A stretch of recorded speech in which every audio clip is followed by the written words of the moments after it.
Hello everybody. I'm here and looking a little bit around the edges, but that's life, isn't it? We have a new book today. We are reading The Rover Boys on the Great Lakes.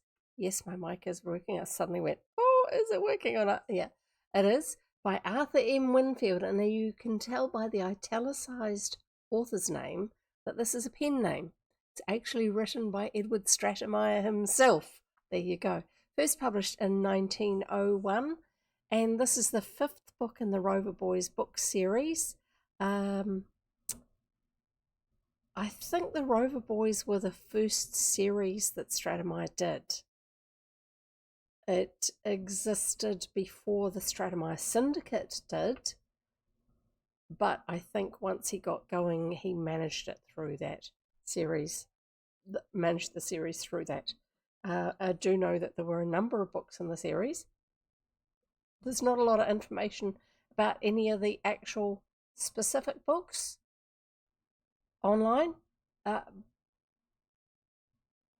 Just a little bit of information about the fact that there is a series and there are 30 books in the series plus an additional 6 books which are specifically about Putnam Hall, which is where they start off in the very first book. That's where they end up going to school. So we are going to be having some adventures on the Great Lakes. The subtitle for this book is The Rover Boys. Oops, let's find the right one. The Rover Boys on the Great Lakes, or The Secret of the Island Cave. So there you go. We'll see what happens. It's not going to happen straight away. I'm pretty sure we're going to have the same recurring baddies in the story. That's one of the disappointing things as the sort of person I am to have with the stories, that these series stories, is that often we will have the same bad people turning up over and over again instead of actually having them dealt with, which would be really nice, wouldn't it? What else? We've got a nice little cover illustration up there. We have 2 new keywords. We have schooner and boat. And I think that's about it. I am going to give you a tip video, but I'm also going to take a wee pee break while I'm giving you the tip video. So if it finishes before I'm back, hold fast. I shall be back. Okay. So who have we got? You're going to entertain yourselves with commentary on this video. These are tips for those of you who haven't been here before, and reminders for those of you who have. See you soon. Oh, good day. We've stumbled across the raccoons in his stream viewing habitat. Let's watch as he learns how to better enjoy the stream and make the most of his viewing experience.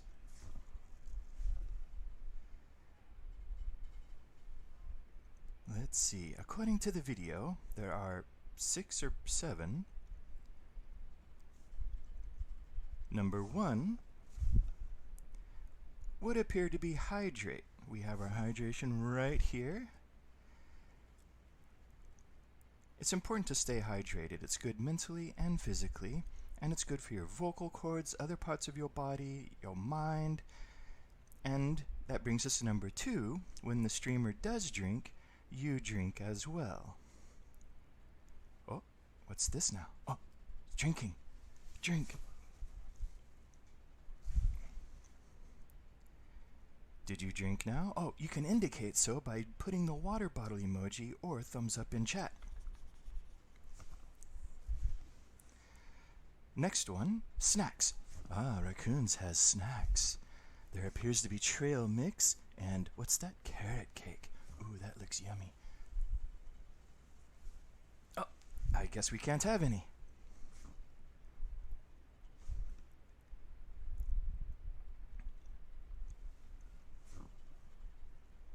Number 4.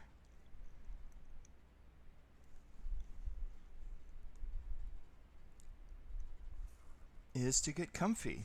Well, Raccoons has his lucky blanket right here, and Raccoons also has a teddy. Who can say no to that? Don't you have a teddy? Maybe a different kind of plushie.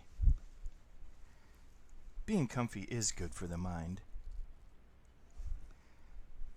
Number 5, something to write with or write on, because you never know when you might need to look something up later. We have 2 sizes of pads right over there, 2 pens in case one has really bad ink. Good job, raccoons. Oh, on second thought, never mind.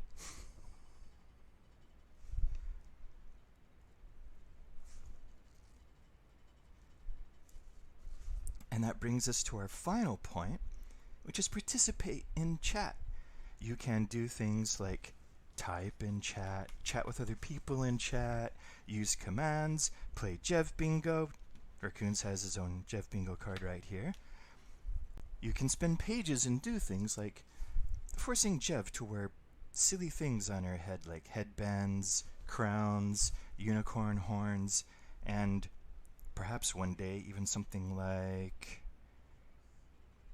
the one that's about to appear, if I remember correctly, unless it hasn't. Did it already happen? Oh, and you can make clips, you can submit quotes. Just try to enjoy the stream. There's another headband. There we go.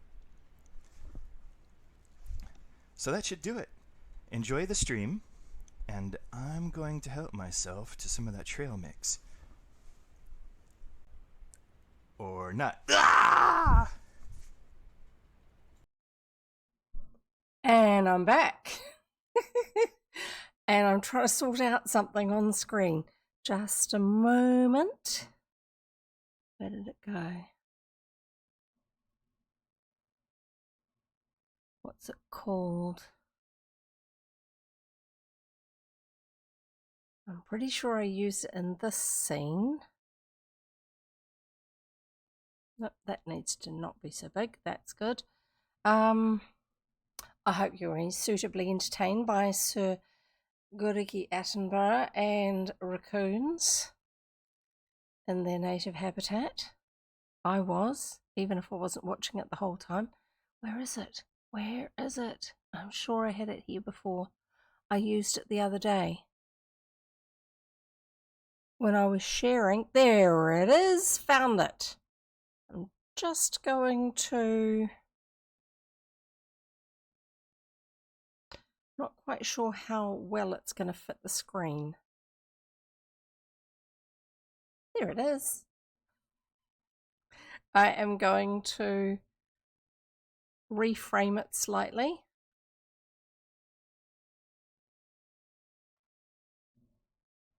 So we don't have all the extras on it. And I'm just going to show you because I think it's worth thinking about, okay? Now, this is a social media post by someone called Brad and the Goat, which I find a bit weird because that's a sheep. That is not a goat. How to stop overthinking. And we all need a little bit of this in our heads from time to time. And thank you, Guriki, for disabling subscribers only and emote only. I do appreciate that. So here we go. No, go away. Stop giving me notifications. How to stop overthinking. Number 1, assume nobody cares. Most of them are grazing in sheep's life. Stop replaying it. It already happened, unfortunately. So don't keep going over and over it in your head, just making the screen a bit brighter for you. If the thought comes back, look at a fence. Do that for a bit. Number 4, not everything is a disaster. Some things are just a gate. Number 5, do one small thing. That is still a thing. Yeah, that one is actually a really good one to keep in mind. Do one small thing. It is still a thing. You did get something done. 6, you do not need a full plan. I clearly do not have one, says Sheep. 7, go outside. Same thoughts, better air. If you're living somewhere where the air is a bit better, it's a good idea. Number 8, most thoughts are just noise. Very repetitive noise. I do like that shot. The last slide is you do not have to believe every thought. Your brain says a lot. Let some of it pass. You are doing better than you think. And the reason why I want to share that with you is I have been making the effort to curate my timelines, my screens, not my computer screens, but just what I'm feeding my brain. So, yes, I do use social media, but for me, it's less of a problem than it might be for some people, because what I do is I make sure that the information I'm getting when I am just going to scroll for the sake of scrolling, for a little bit of entertainment, a little bit of mind bubble gum, a little bit of dopamine, a little bit of that sort of thing, is stuff that leaves me feeling a bit better, not a bit worse, not all riled up. If you want to see things that get you really irked, make that the specific focus of what you're doing. But if you're doing something to give your brain some space, make sure it's stuff that leaves you feeling, that's better. And I have learnt to deliberately do that for myself. And I think I'm doing a lot better than I used to be because of that. So there you go. There's your little pep talk for the day. I'm just going to plug this phone in so I can keep it charged and not have to unlock it any time I want to look at it. And where am I going? I'm going to put it down here. So, are we all relieved that Jeff is no longer playing Palia on stream for the moment? I enjoy it in the middle of the night when I've got nothing else going on and my brain, in another way, needs to chill. It's one of those things where I can run around gathering resources, do a few quests for different characters and things like that. So you've got to find what works for you like that. I'm not a combatant style shooting chill out person. I can run around in Palia shooting Sernuk and chappers and whatever other critters they've got running around that you hunt, but actually battling against other humans or other equivalents, I don't find that relaxing. Plus, I don't actually have the skills for it. My ADHD kicks in, and I can snipe. I can, from a fairly long distance, get a fairly accurate hit on something in Palia and that sort of game. Probably not in proper shooting games, but it's the successive shots that need to be taken where the ADHD just knocks me sideways, and literally I will be shooting one way and then the other and totally missing whatever it is I'm shooting for.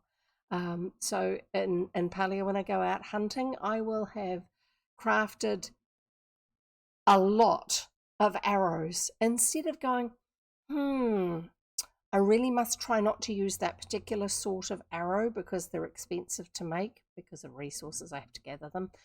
Well, I've been gathering in the game for a while. We don't have an endless inventory storage space in the game. We actually have quite tight limitations on it, but I have prioritized materials for making things like arrows and smoke bombs for catching insects. And so I will make dispel arrows because I want to get the little mask things that the Sernuk are currently wearing, and so are the Jack Cats, because that's part of the next stage of the actual game story. And I want to do the next stage of the actual game story, but I want to have enough of those masks to unlock all of those little shrine things and carry on with that. So I want to get all of the materials I need for that, which is those masks, which you get from some of the critters. And to do that, you have to shoot the critters that are wearing the masks, which are the ones that have that enchantment effect. And because of that, the best way to do that is to use a dispel arrow, and so then you don't get any of the negative effect of that or of it shielding them. So I just go and craft a whole bunch of those. I go out and run around in the middle of the night in the game and get the critters. Yeah, sure. Why not? But yeah, it doesn't make for highly entertaining or amusing or riveting gameplay. but then not everybody wants that sort of gameplay. So yeah, we did have a few extra visitors while I was streaming that, mainly because Palia had some drops running at the same time. So because I had my stream tagged as drops enabled, it meant that anyone who is has their Twitch account tied to their Palia account could actually get those drops in their inventory if they watch for long enough. So there you go. But we're now back to reading again. Yay. Just checking something because there's a notification in my Discord, not in my server, but in someone else's. No, that's good. It's not something it's not a tool I am currently using. It's a tool I want to use. When I upgrade my computer, I'll be able to use it again. It's actually a program called StreamFog. Those of you who are not old like me, but aren't one of the newest new kids, will remember an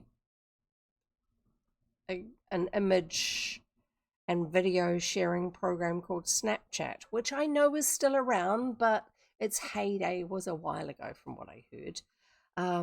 And you have all these filters which you can use. Well, StreamFog has recreated a bunch of filters that are available, not exactly the same, but the idea of those filters so they can be used on a live video, and an environment that you can use them in, and then you can use that as one of your streaming tools.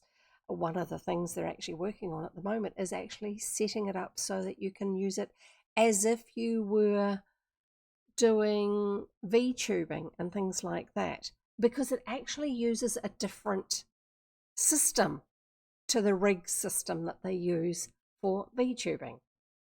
So I keep an eye on it, not because of the VTuber side of it, but because it means that if someone redeems for me to wear a unicorn head with the horn and everything like that in the ears, it would put that on me while I am actually still talking. I don't have to do anything here.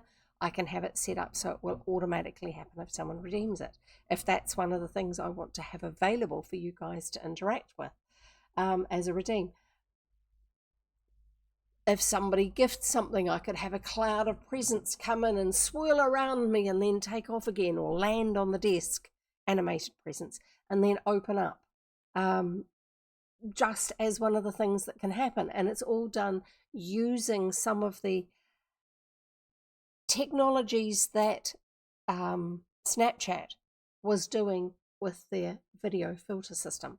So yeah, there's some technology I am keeping an eye on, just gently, that I would like to be able to use for specific purposes here on stream, but currently not in a place of being able to do it, just like I would actually like to be able to do the Twitch thing where my computer processes it to 4 different qualities of feed, and then it goes through to the distribution servers, and when people are watching, if they're watching on a mobile device and they don't have a high quality connection, they are fed automatically the lower resolution version of the stream, so their data is not overloaded, their device is not overloaded, but also it's not putting as much pressure on Twitch in terms of them having to fund that sort of processing and also that sort of distribution system, because the less we can have them pressured about it costing them more, the less they're going to sort of, it'll slow down some of the advertising creep. The more we demand them to provide everything for us, the more they're going to load us with heavy duty ads to pay for it. There you go. And now we've got an ad. Anyway, so thank you for being here. Welcome to my TED Talk. I'm going to have a drink. I do have one today. And this is the one that's in the sort of like beige, creamy beige coloured can. It's called Pacific Punch. And I think it's meant to be guava and something else, and I can't remember what. But it's always, I find it a slightly odd flavour when I first drink it. Anyway, so yeah, I was getting a notification that something about their system was back online, which is good. I do try to check on things when I do get red notifications in Discord. I don't always get them, but it's a good idea. If you're wanting to find this book and read it for yourself, there you've got the title details there. It may actually, if you're looking online, you may find it using the author's name as Arthur M. Winfield, or you may find it using Edward Stratemeyer, because he's the actual author. But yeah, it was published as Arthur M. Winfield. I can't give you a link to a page about the book. The listing in Wikipedia about the Rover Boys books does have a link for the title of this book, but it takes you to Wikisource to the ebook version that's online there. Except it's not actually, it's just a website version. It's not an ebook. I don't know why I said that. Anyway, so there you go. Anything else of interest? I don't think there's anything particularly interesting going on. I had a headache yesterday. It really threw me. It wasn't a migraine. It was just a headache. But we had a major weather change. And I think it was probably to do with the pressure shift that came as part of that. Still adjusting to having an extra person in the house and having to explain things to them that everyone else already knows and takes for granted. Like when you leave a room, if you were the only person in that room and you are leaving it, you turn off the light.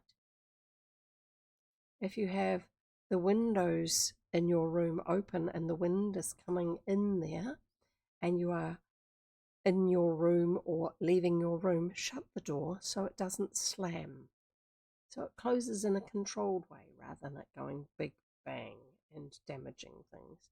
Just stuff like that that to me are very, very normal. I grew up, we did these things. They were, and I'm not doing them now because it's what I grew up with. I'm doing them now because they make sense. As someone who's responsible to a certain degree for how the house functions, I don't like things getting broken. We had boarders, flatmates before where we've got a really hefty front door. And so when you pull it, you just give it a bit of a tug and it will swing shut on its own. If you give it a slightly stronger tug, it will swing shut on its own, but it'll slam very hard. And we kept on saying to them, look, please don't let the door slam like that. You have to hold on to the handle. If there's any wind at all, you hold on to the handle so that it doesn't get pushed fast enough to slam. Because otherwise the locking mechanism inside it, the latch, actually shatters and jams. And sure enough, it did after one of them let the door slam. And so we had to use another door in the house to get out until we could use a hardened, toughened cutting disc to actually cut through the tongue of the lock because the lock had been shut. And then had the pieces had moved enough after it was locked shut, after it had been shattered. It was shattered but able to still move. They dropped into place and jammed. We couldn't unlock it. So we had to use another door on the other side of the house, one floor up, to be able to get out of the house until somebody had been able to cut through there, and we had also obtained a replacement lock for it. Hi, Lapisa. It's good to see you. Lovely to see you. Here in Bulgaria, we not only worry about the door damage, we also worry about you'll get sick from the wind. Oh, yeah, nasty. Lovely to have you here indeed. And for those of you who are wondering, Lapisa Lapuzli, I can never say the name of that properly. It's like lapis lazuli, Lapuzli, blah, blah, blah, whatever. Hi, they're in the Duck Discord server and do placid plastic ducks and other things like that. So there you go. That's who they are. So good to see you. I haven't actually done any ducking for a while, unfortunately. I had a friend of somebody I know well was gifted by a small person, like a young person, a small duck because the small person felt that they needed a duck, one of those little wee plastic resin ones, not a squeaky one. And so they had put it in their bag because the small person thought that they needed to have a duck to keep them company. And so my relative was saying to them, yeah, my folks used to go, like some people carry around ducks, my folks used to carry, and my brother used to carry around googly eyes to leave in places. What the thing with the googly eyes, not specifically to do with ducks, but if you're going to leave them anywhere, get the cheap stick-on magnets, the little ones that are like, they're a flexible thing with self-adhesive on the back. Put that on the back of the googly eyes so that you can put them on things like metal posts and you've got these eyes looking at people. A reason duck for comfort, yeah. Displays duck collection. Oh, yeah. Unfortunately, I don't have a picture I could show it to you at the moment. I should have one. I really should have one. Guriki and past shelf date added to my personal duck collection. So past shelf date was the first one to send me some ducks, and they sent me half a dozen ducks, and some of them are Halloween themed because they were at a market and saw them there, and it cost them heaps to send them to me. But it was lovely because I was using ducks as part of the background for a long time, quite often. And then Guriki actually sent me a whole lot more, and there's a whole lot of the Disney ducks, and then a whole lot of additional ones after that. Actually, I will go and get the boxes of ducks. I don't think past shelf dates ones are, they might be. Hang on a minute.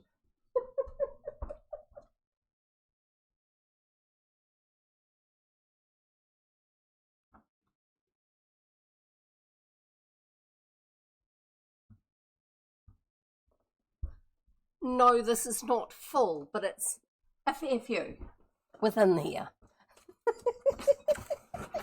So I've got the giggles. So in the top of this box, it's got little pots and stuff for other things in here. The Disney ones, there's a whole range. And I've also got some of those little resin ducks. That was part of my parcel. This was my magical parcel from Guriki. And in here are the remaining other ducks. Now, some of the ducks that are in here are the ones that you can see through at the moment, are actually green ones that Guriki sent over from Publix. We don't have Publix over here in New Zealand. And other places like that. There's a winter duck. That one doesn't get green screened out. Why? It's very green. Whereas this one's more mossy green and it disappears. And it's nothing like the colour of my green screen. So lots and lots of ducks in here. I have a few that I had collected, like these spotty ones. Oh, I've got a couple of special ones. In addition to the ones other people have given me, I've got a couple of special ones that I have collected because I had a family member who went to Belfast in Northern Ireland as part of a travel agency trip that they had won because they were good at what they were doing. This one here is for the Hastings hotels, and it was left on there as a gift for them as part of their trip because they were these travel agents going there. Now, not everybody who went on that trip got one because the hotel ran out of them, and so some of them were saying, oh, we're really disappointed. Actually, no, it wasn't that one that they got. This is the one that she got. She got this one, which is from the Titanic exhibition. It's a captain of the Titanic, and that's a specialty one from the Hastings Hotel in Belfast, which is reasonably close to the Titanic exhibition and where the boatyard is, that it was built. And so because they ran out of these ones, they then gave everyone in the group the top hat ones, which are their standard Hastings Hotel ones, not the ones specific to Ireland. So, and we were also doing a Secret Santa thing at Christmas time in New Zealand on Blue Sky. We used to do it on Twitter. I've watched it when people have been unboxing their Secret Santa gifts, and there's a bunch of people in New Zealand who just do it. Random strangers that you find out a little bit about and send them something, but you don't send them. Yes, no, you do send them that way. Anyway, so I got one of these ducks, which has the little mini ducks that come with it, that were in the back of it. No, not those mini ones. These mini ones. These little mini ones, and it's something like this. It comes with, I think, 3 or 4 of these little ones. But yeah, with a lot of migration off Twitter, when it became X, they left it for a little while, and then it got restarted again over on Blue Sky. And then they've got a bridging system that goes between Blue Sky and Mastodon. So if you're on both, if you have an account on both, the people who are only on one can still see the posts that are being made on the other one because it cross posts for them. All that sort of thing. A mama ducky with baby ducks. Yes, all that sort of thing. It is lovely. It is really, really lovely. So my Secret Santa sent me some ducks, that the mama duck with the ducklings, along with other things, because we're encouraged to share a little bit about our general interests that fit in with stuff that somebody might be able to do, a cheap gift or for you. And it just gives a little bit of cheer. And then we all share pictures of opening our Christmas presents from our Secret Santas online. And there's people all over the world who really enjoy the few days that happens across, because it's like there's no ulterior motives, there's no extras going on. It's just, it happens, and it's fun, and we like it. So yeah, that's my duck collection keeps growing. I do not have a duck t-shirt. One day I will get myself a duck t-shirt. Oh, and speaking of ducks, should be a tradition everywhere, yeah. As long as you've got people who are good about it. They do also have some extra Secret Santas who are super Secret Santas, where if it really falls apart for somebody who is a Santa and they're not able to send gifts, even though they've originally registered to be involved with it, they let the organisers know, and then the organisers will scramble and get together some of these super secret Santas who will have something that they've put together that they can actually send as a gift to those, the person who was their giftee, who was going to receive something from them, so they don't miss out. Because it would be really disappointing if you had a Secret Santa thing and you got the Santa who had to do it because it was a thing to do and then just couldn't be bothered, or life got overwhelming or whatever. Anyway, so the other thing I was going to say about ducks is I have a friend, an online friend, who writes books, writes intriguing fantasy books. Some of them are a little bit detective-y. So there are what's the name? Got to write I know her name. I need the book name.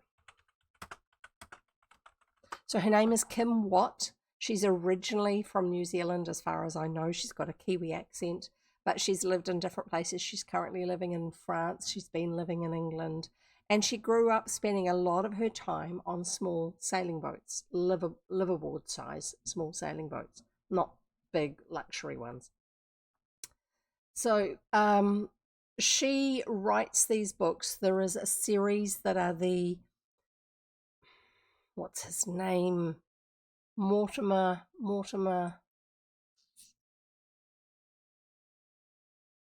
It's a dragon. It's set in Yorkshire. Beaufort Scales, not Mortimer. Mortimer's one of the other dragons. The Beaufort Scales series, there's the Gobelino London series, and there's also D.I. Adams. Now, through events in one of the Gobelino London, through events in one of the Beaufort Scales series, you have this lady who's D.I. Adams, Detective Inspector Adams, who's stuck up in Yorkshire dealing with the Women's Institute, who deals with all sorts of weird stuff that goes on, but in a slightly odd way. And somehow or other, ducks become a safe object, like rubber ducks. If you've got one, you're going to be safer. So, yeah, I'm not sure if they come into the D.I. Adams books, because they are now a separate series that sprang off from the Beaufort Scales ones, or if it's just to do with one of the later Beaufort Scales books. I can't remember specifically, but they really are wonderful. So Kim M. Watt, I will give you guys her website address. She's got the books available on several different sources, as well as possibly being able to get them from her own store or something.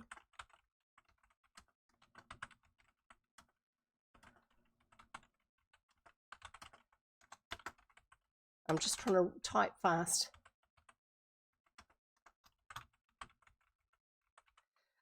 So the Women's Institute is a very English thing.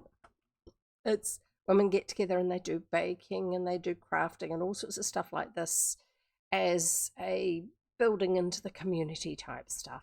And there's a little bit of chit chat goes on, all sorts of things. And there's a few women who are a little bit outside of the normal box of there, the local Women's Institute. The very old rural English thing.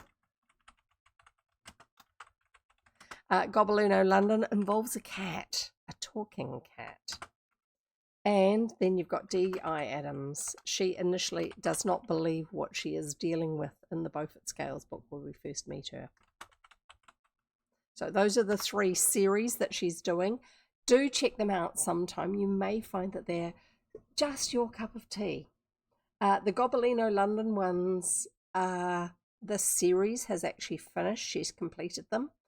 But My Adult Son, Coffee Boy, PJ,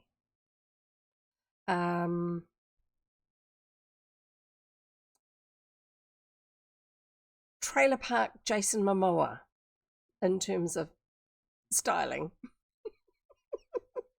He loves those ones. He has really, really enjoyed them. And he has chronic fatigue. He can't actually concentrate long enough on words on a page normally to be able to sit and read something. It has to really catch his sense of humor, but also his imagination for him to be able to do much reading at all. He has been able to read them and thoroughly enjoy them. So that's been a really encouraging thing for me to actually see. So there's some extra reading that you guys might enjoy somewhere along the way. I wasn't expecting I was going to promote them, but there you go.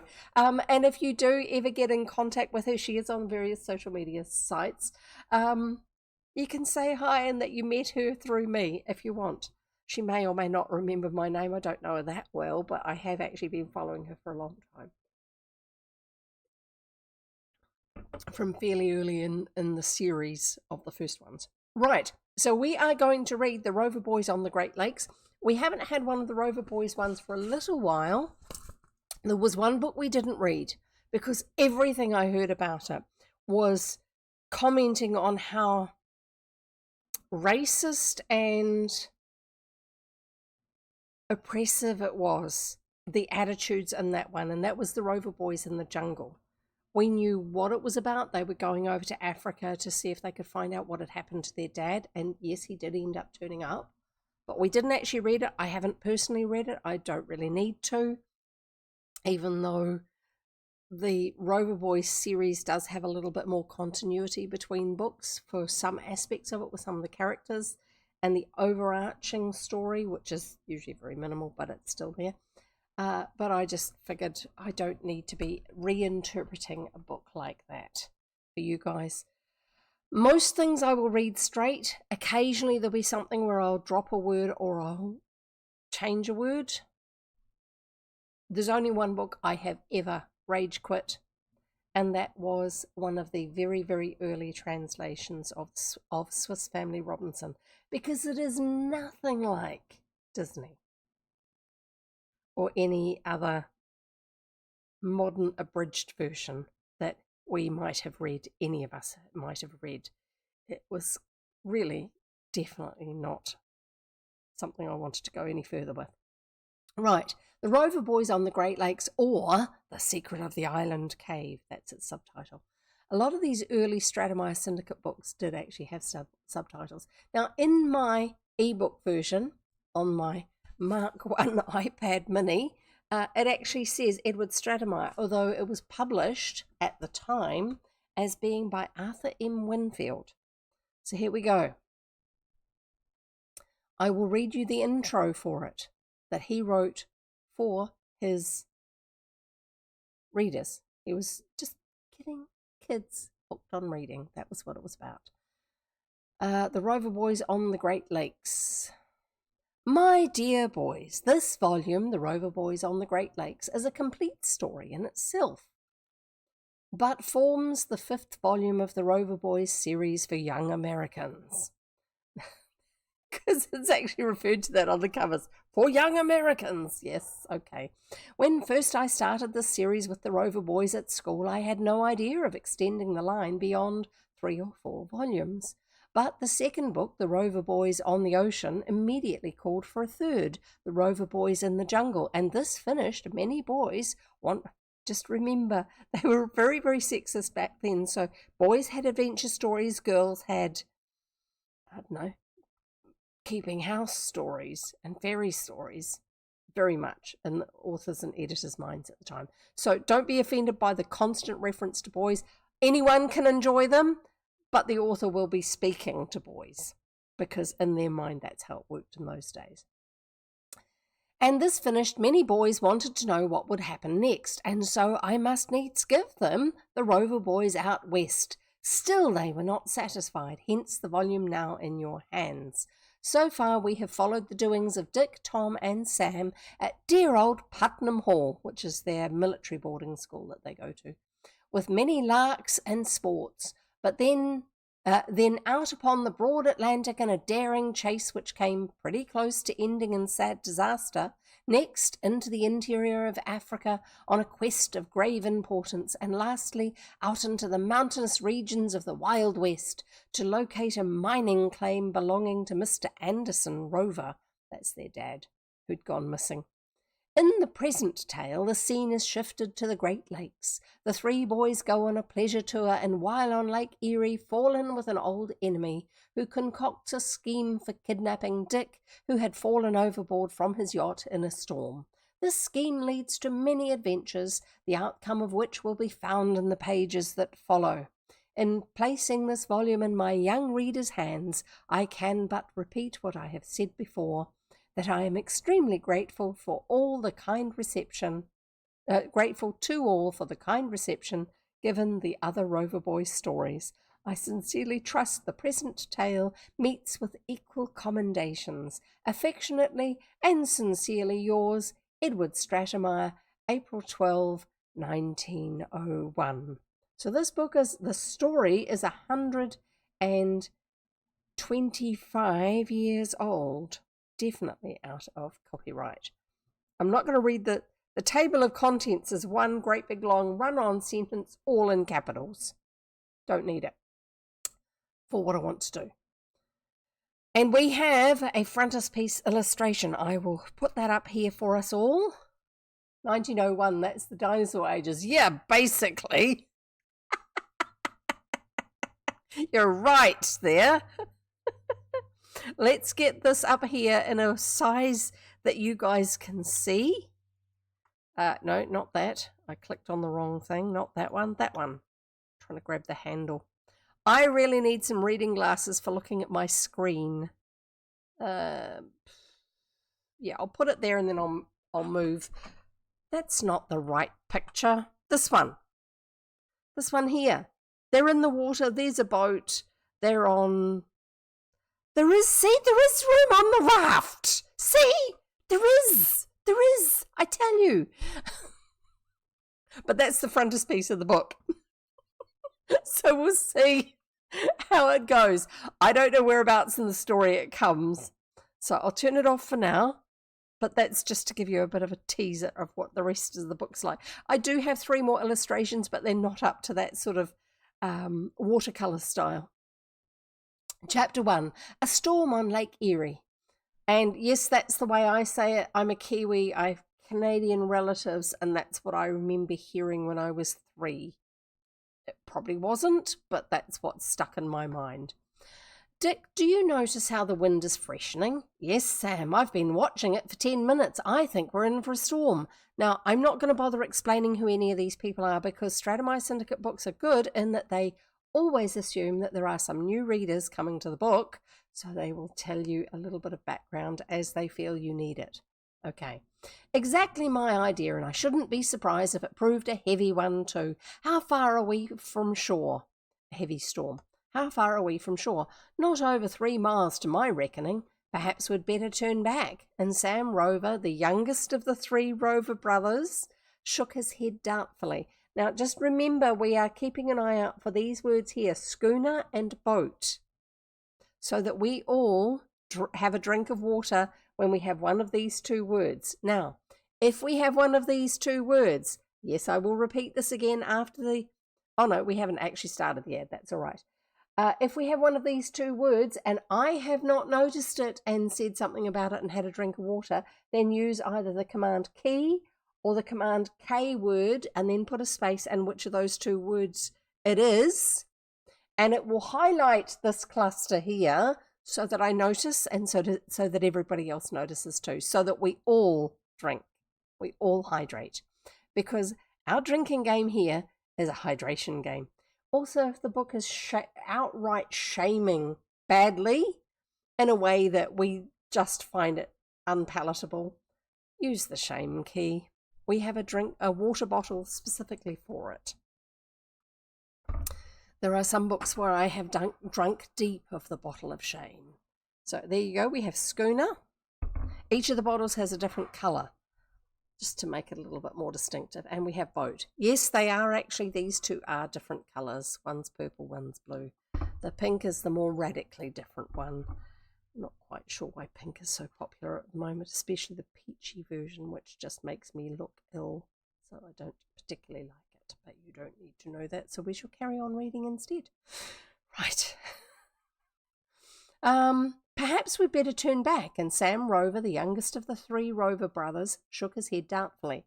Youngest of the 3 Rover brothers. This is why I wasn't telling you stuff before about the background of the boys, who they are and what they're like, because I know the story's going to give it to you. Sometimes I remember and don't over-explain. Oh, I reckon we'll be safe enough, responded Dick Rover, who was several years older. I know more about sailing a yacht than I did when we followed up the Baxters on the Atlantic Ocean. The poor Baxters, put in Tom Rover, who stood close by, also watching the wind and the heavy clouds rolling up from the westward. Whoever supposed that they would be buried alive in that landslide on the mountain in Colorado, which is the most recent book. It was a terrible fate.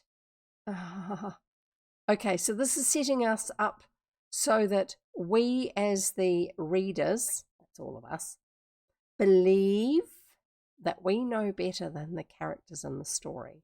This is how you hook young people into wanting to read more. You have them feeling slightly superior to the main characters because they want to know how long it takes the main characters to figure this out. Okay, so don't get annoyed with the main characters coming across as a little bit slow sometimes. And the reason I'm saying that is because they're referencing the Baxters having been, that's the bad guys in the previous books, the Baxters having been buried alive out west somewhere. Oh dear, they are gone forever, is in the boys' minds. Well, we'll find out, won't we? The poor Baxters, put in Tom Rover, who stood close by, also watching the wind and the heavy clouds rolling up from the westward. Whoever supposed that they would be buried alive in that landslide on the mountain in Colorado? It was a terrible fate, came with a shudder from Dick Rover, but nevertheless I am glad we are rid of those rascals. They caused father and us terrible enough trouble. Trouble enough, goodness knows. And they brought trouble enough to Dora Stanhope and her mother too, observed Sam. By the way, Dick, weren't Dora and her mother going to take a trip on these lakes? this summer. Of course Dora was, put in Tom with a sly wink. If she wasn't, what do you suppose would bring Dick here? He got a letter only last week. So they're both teasing their brother Dick about him being fond of a particular girl. And this is one of the few series of books where Stratemeyer Syndicate actually allows the main characters to age through the book. "Oh, stow it, Tom," cried the elder Rover, his face growing red. "You wanted to take a trip on the Great Lakes as much as anybody. Said you wouldn't like anything better, and told all the fellas at Putnam Hall so too." "Well, I don't know as I would like anything better," rattled on Tom. "The Swallow seems to be a first-class craft. I know, and I've no doubt but we will see lots of interest out. But there are unnecessary line breaks in this, and I've been reading just normally instead of mentally reading slightly ahead to recognize that the line break is in the wrong place, and it's thrown me. So sometimes you'll get a book through Project Gutenberg that just has these little errors in. Usually it's because whoever was actually doing the edits for layout on the page, they only have been looking at it at a certain page size, and it's not until you change your line length to longer or shorter that you see the weird extra bits there. Oh, thank you so much for the sub. Thank you so much for the sub. That is lovely. Night Writer, thank you for gifting that, and lovely to have La Pisa getting a sub and being able to be part of it here. It's wonderful. Thank you so much. I do appreciate it. Yeah, it's lovely. It really is. It always blows me away. And then my ADHD brain says, "Don't forget you're meant to be reading. Don't forget to read. And then so suddenly I'll go from talking about something and appreciating something to just seemingly randomly completely ignoring what I was talking about and actually getting on to the next part of the book or whatever. My brain is just hectic. Yes, that's true. She won't get ads while we're reading. And I hope you don't mind me referring to you. What pronouns would you prefer? Sorry, I've just made the assumption. Oh, you got the Kiwi. Yes, you've got the Kiwi next to your name now. That's your first month sub badge. She and her. Oh, lovely. I did get it right then. That's good. Thanks. Sometimes I will just go ahead and say something and it will be a mental assumption and it's not a comment on the other person. It's actually just that my brain supplies information and it's not always right. So I usually try to correct it. Oh, good. That's so good. Lovely to hear. So anyway, let's carry on with reading. So glad you don't have to worry about the ads now. Usually people do the opposite for me. Oh my goodness, I used to have that all the time when I was a kid. People would assume I was a boy, even when they met me face to face. Yeah, because it's not particularly feminine, blah, blah, blah. But also had an interest in a lot of technical things. I would ask questions about stuff and I wasn't dragging a doll around and it just wasn't me. And, it's not my style. And so therefore, in my generation, it was like, either I was a tomboy or, which just meant a girl who didn't really like girlish things. They enjoyed just getting out there and doing whatever. Or they were completely fooled into believing I was a boy. I actually had somebody tell me I was trying to pull the wool over their eyes that I was actually a boy. And I'm like, I didn't say it out loud, but I was like, dude, there's no way I'm going to physically prove to you that I'm a girl, not a boy. But I was reading their face, they genuinely thought I was a boy. They were absolutely shocked when I said, "No, I'm a girl. Why wouldn't a girl be interested in how the air conditioning works? We don't have it where I live." So I'm asking questions about it because I want to know how it works now that I know what it is. And apparently they were just not used to girls doing that. Gender roles back in the bad old days, hey? Anyway, yeah. So I'm quite used to it, and also I've hung out on online a lot and not used a gendered handle or name, screen name, for many, many years for various reasons. And because of the way I joke, not roughly, not coarsely, but just I don't joke about things that often those who are more feminine do. I joke in ways that guys get the humor of it often, even if it's clean jokes, they still actually relate to the humor differently to how a lot of women do. And so therefore it's been an assumption online and offline. Although I do have the weird long hair and the chest accessories and things like that, which are a little bit more obvious these days, unlike when I was a kid. Right, let's get on with the book. We do read boy books and we do read girl books here, and I'm referring to them as that because in the eras that they were written, that's how they were published. They were published for those specific markets rather than whatever. I would read whatever when I was growing up too. So let's carry on.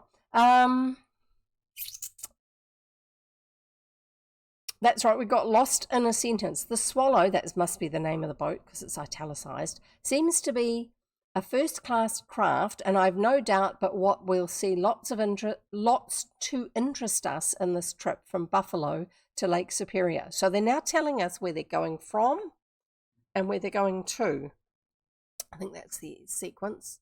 I think Lake Ontario is the one that's the furthest down on the Great Lakes. No, mustn't look it up. It takes too long. When are the Stanhopes coming out? Asked Sam. I can't say exactly, replied Dick. I expect another letter from them when we reach Cleveland. In the last letter, Dora said her mother was not feeling as well as before. Dora's mother's a bit frail. And they've actually, one of the bad guys that they were dealing with was wanting to live off the inheritance that Dora was going to get, that Dora's mother was the guardian of, by making himself important to them and being part of their lives, and marrying Dora's mother.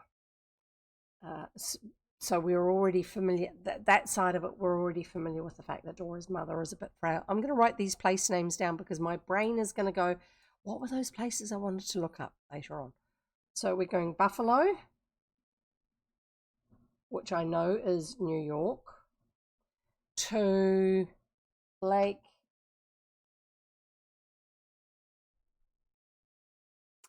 turn the page, that's why, Lake Superior. Aren't you glad they didn't name the lake that you live on Lake Inferior? And also Cleveland, which isn't Cleveland, Ohio? I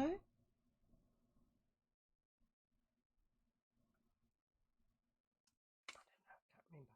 Writing things down, taking my own tips to heart. We do, Lappers, we do have a series of tip videos that we're gradually, very, very gradually expanding, that we run at the beginning of a stream. Sometimes if we get heaps and heaps of people arrive, we'll also run it just after they've arrived so they get these tips. There's 5 or 6 tips depending on, I think they're all 6 actually. Oh yes, good, thank you, Night Writer. Cleveland is in Ohio. And they're just little things to make it, things that make being in the space a little bit more comfortable and better for you. Ways to make the most of your time in the space here. So, one of them is having something to write with and something to write on. And I put it that way because, even though not everybody does, I used to say a pen and paper, and then I'd be looking at my desk when I was saying it, and I often use a pencil, so I would correct it to a pencil and paper, or maybe you've got my brain then starts supplying all the alternatives that people might have because they may not use a pen and paper, like a lipstick, a mirror and lipstick. If you want to write it on that and it's your mirror, you go for it. Actually, let's just run a tip video so you guys know what I'm talking about. I don't know if Night Writer's been here when I've done it, actually. I don't know which one we're going to get. It's always random, okay? So sit back and enjoy.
That one's by Void Android,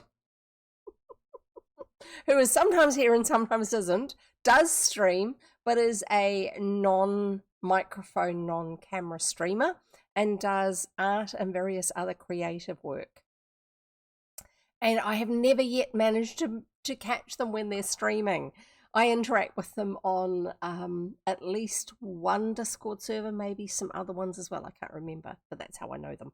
But yeah, so that's they liked what I was doing with the tips videos. We have some really outrageously funny ones too in their own way. We have different characters, and there are people who are creating other ones as well, but they have to cover the 6 essential tips.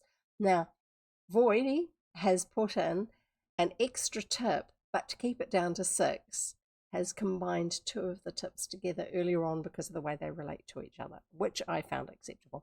So if you are interested in submitting your own version, as long as I am free to play it here in my selection of random tip videos, please do get in touch. Also have a look through some of the other ones. There's usually one near the beginning of every one of my stream VODs. If you ever want to see what they're like, just take notes of what the tips actually are before you start making something. Don't get too elaborate, and do check that you've got all the things covered. And if you're not sure, ask me. And you can come and join the Discord server. It's super quiet. Super, super quiet. There's not many people in it for a start. There was something else I was going to say to do with tip videos. Oh, yeah, under 2 minutes, preferably. I know we have some that are longer than that, but to grab everybody's attention and to keep it before we go on to the next thing, aim for 2 minutes. This is awesome for artists if they want to be included. Yes, absolutely. Now, one of the things that's worth knowing if you are interested in doing that sort of thing for your own streams, or if you're doing it for other people, if you are going to use music, it has to be music that the streamer, not just you, but the streamer has full free permission to use and doesn't have to pay a fee for it. And provide to them either in the video that you provide, or as information that they can display themselves, like I did up here with the credit moon and star. That little bit up there, that white bit, that actually shows up on top of the video because of the purple. It shows nice and clearly. That's actually the credit note, the way it is required to be written by the artist who provided the track. I specifically contacted them myself. Voidy had actually contacted them and also checked what their licensing was, but I also did just to make sure I didn't get into trouble for anything. And they said if you have a track from this album, and this includes all of these tracks, or a track, then you use this credit note. If you have this one, because each of them is labeled slightly differently. I did actually get a muted section on one of my streams one time, and it was because of the tip video. And it was easy enough to actually say to Twitch, no, I have permission to use that. And they unmuted it. Not long after I actually disputed it with them. So that was really good. But yeah, we're not into stealing things off people around here. So that's why I also don't read books that are not public domain. The only books I read are public domain, or ones I have specific express permission to read. I learnt that one. When I first started, I was reading some books that were still copyright, and they are no longer available. Yes, and I have also given permission for myself to read my donkey book. So yeah, there you go. I've got PJ downstairs making himself coffee and calling out to us about my book and my permission. Anyway, just in case you're wondering what the extra voice is. It's not shameless self-promotion if it's not you that's promoting it. It's not shameless self-promotion if it's not you that's promoting it, he says. And I'm relaying what he's saying because it's not clear enough for the captions to pick it up. So therefore, I'm not quite sure if you guys are picking it up. Yeah, I wrote a book. It's been privately published. It's only available as hard copy, and it's kind of only available in New Zealand unless you're prepared to pay big bucks to ship it anywhere else. Yeah, you'd need to contact me about that. It's a picture book. I didn't do the pictures, I did the stories. Goriki helped with the editing on specifically on one of the books, one of the stories within it. It's a picture book that has 4 stories in it, and it has some additional information. So there you go. If anyone's interested, they can ask me more about it in the Discord server. Right, let's get on with this. Where do we get to? Sorry, I get distracted so easily. It's the ADHD. And when I get distracted because it's information I'm trying to give and I'm looking up things, it's actually usually the autism. So yeah, take your pick. Any or both. A trip on... No. Where do we get to? I expect another letter from them when we reach Cleveland. In the last letter, Dora said her mother was not feeling as well as before. A trip on the lakes ought to do her good. Wonder if old Josiah Crabtree has been bothering her with his attentions. Now, he used to teach at the school that the boys go to. He was fired because he was up to no good of various sorts. Sorry, itchy. Gosh, how anxious he was to marry her and get hold of the money she's holding in trust for Dora. Crabtree's term of imprisonment ran out only last week, Tom. He couldn't annoy her while he was in jail, but he might be out now. He ought to have been given 5 years for the way he used them and us. It's strange what an influence he had over Mrs. Stanhope. He's something of a hypnotist, and she seems to be just the right kind of a subject for him. His coming from prison is one reason why Dora wanted to get her mother away. She isn't going to let outsiders know of the trip, so old Crabtree won't know where they are. Because he's going to try again. We know that. He's that sort. He'll find out if he can, remarked Sam. He always was a nosy old chap. If he tries any game on, I'll settle him in short order, came from Dick with determination. We've put up with enough from him in the past, and I don't intend to give him any leeway in the future. Leeway? Burst out Tom. Not a foot, not an inch. I haven't forgotten how he treated me when he was a teacher at Putnam Hall. I wonder that Captain Putnam didn't kick him out long before he was made to go. Now, leeway makes me laugh because leeway is a sailing term.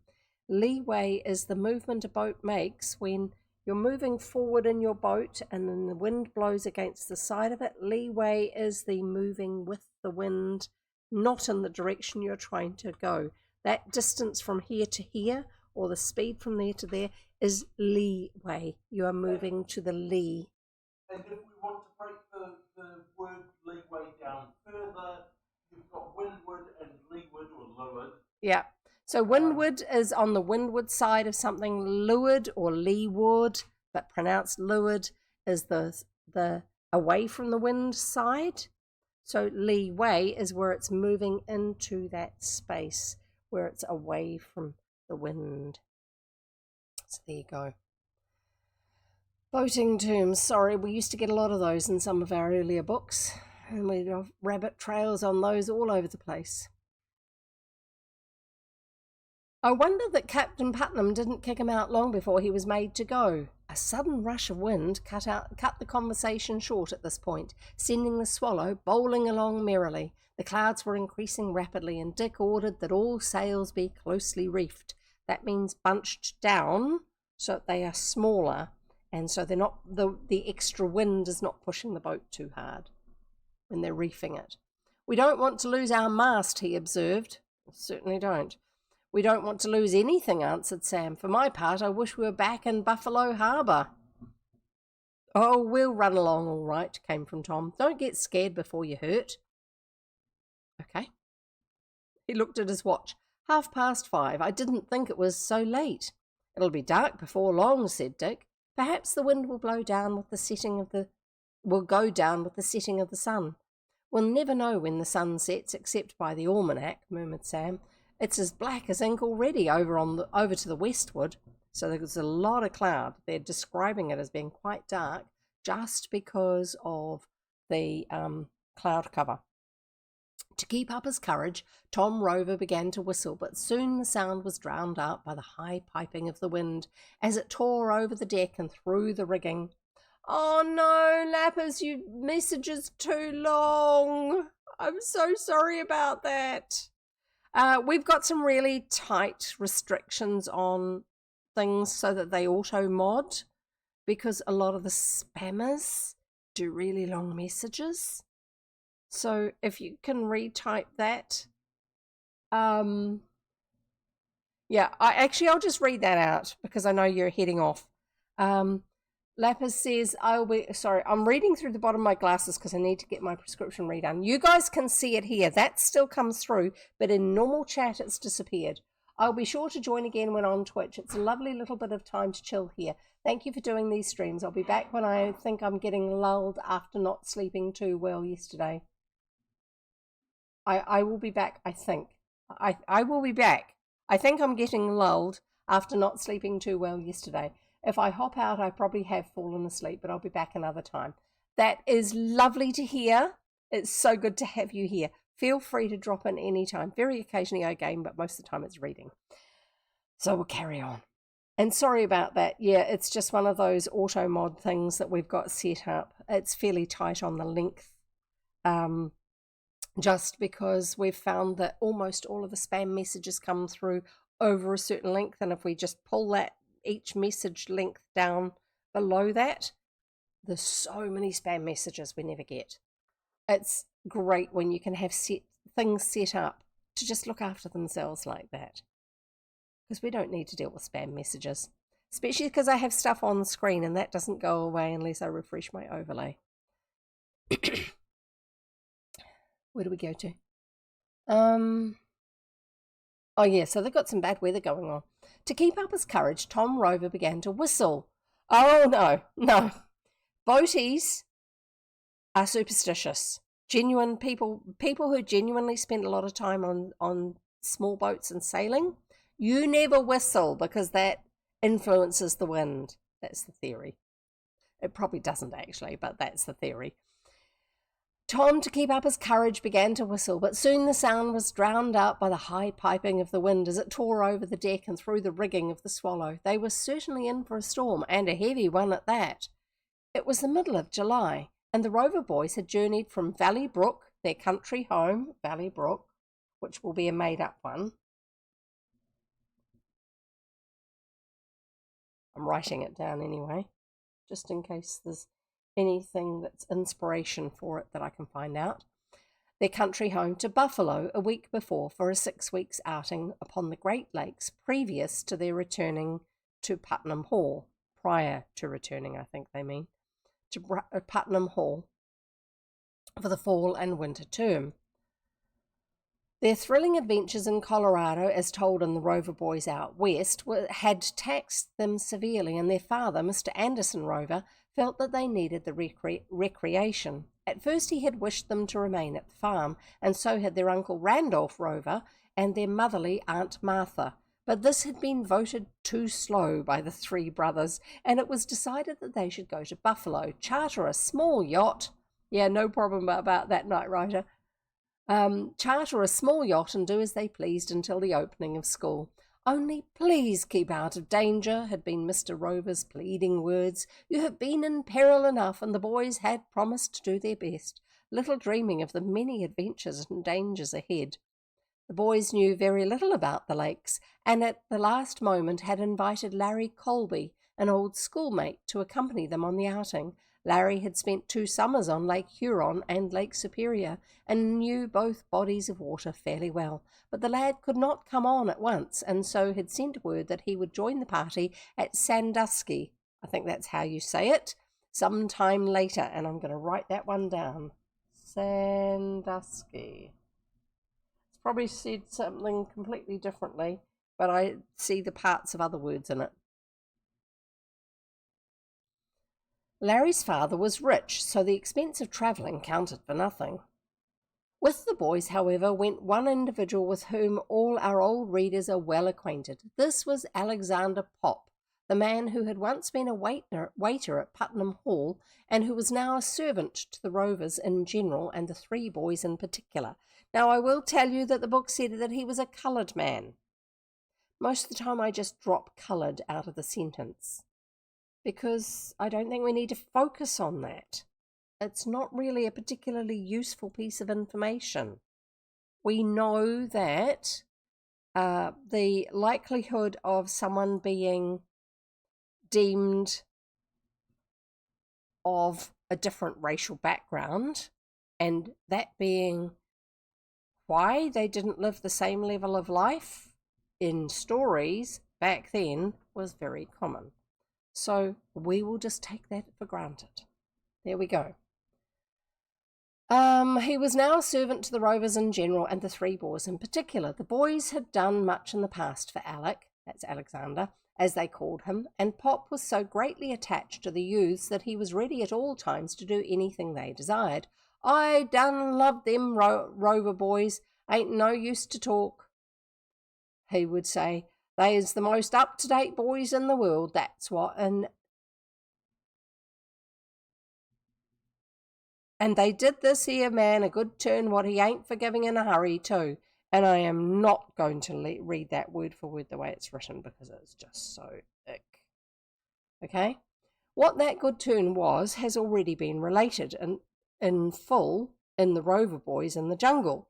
Pop was now installed on board the Swallow as a cook and general helper. So this small sailing boat that they're sailing in is slightly bigger than what I'm used to talking about as a small boat. If there's enough room for 4 of them, and part of that involves having someone who is a specified cook for the journey and a general helper, a position he was well fitted to fill. The boys had laid out a grand trip, and one which certainly promised a good deal. Actually, there's enough room for 5 boys. 5 people.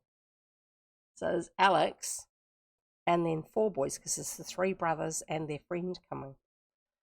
Sorry, I'm getting lost. The boys had laid out a good trip, and one which certainly promised a good deal of pleasure. The first stop was to be at Cleveland, and from that city they were to go to Sandusky, and then up the lake and through the Detroit River to Detroit. I'm writing it down. Yep. Here a short stay was to be made, and then the journey was to be resumed through Lake St. Clair and the St. Clair River to Lake Huron. Lake St. Clair and Lake Huron. It's definitely the Great Lakes, not just one of them. Once on Lake Huron, they expected to skirt the eastern coast of Michigan, stopping whenever they pleased, and thus gradually make their way to Whitefish Bay.